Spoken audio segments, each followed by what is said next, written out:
Dans DGPad, je crée une figure simple avec un repère, un point que j'appelle A.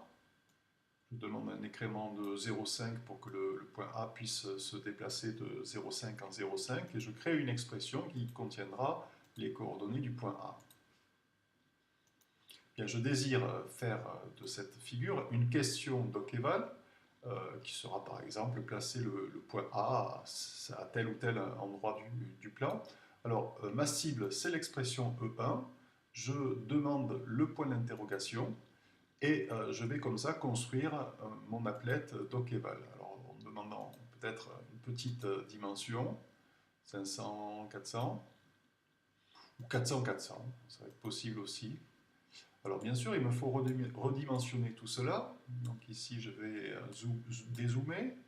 Je vais actualiser le code. Alors l'effet, c'est que la figure en background s'actualise. Je vais masquer le tableau de bord et je vais poser ma question. Alors ma question, ça peut être par exemple déplacer le point A pour que l'on ait A de coordonnées -2, -3.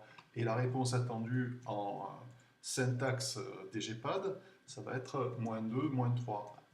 -2, j'ai peut-être oublié le signe moins, -2, -3. Il ne me reste plus qu'à copier le code qui a été généré par DGPad et aller coller ça dans Dockeval.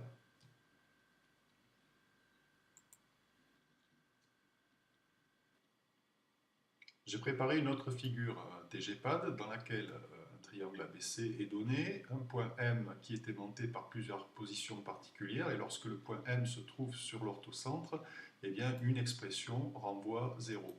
Alors cette expression va nous servir de cible pour une question de Dockeval.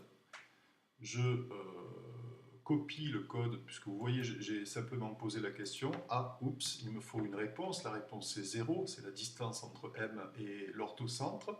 Et je masque le tableau de bord, je copie la question et je vais la coller dans le questionnaire Dockeval.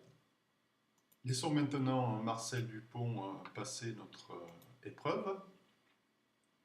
Alors, il arrive comme d'habitude sur le bouton commencer le test, il commence son test et il tombe sur les questions qui ont été préparées. Alors on va essayer d'être un bon élève, on va répondre correctement ici, on va répondre correctement ici, on va répondre correctement là. Nous allons valider le test et nous sommes contents de notre résultat.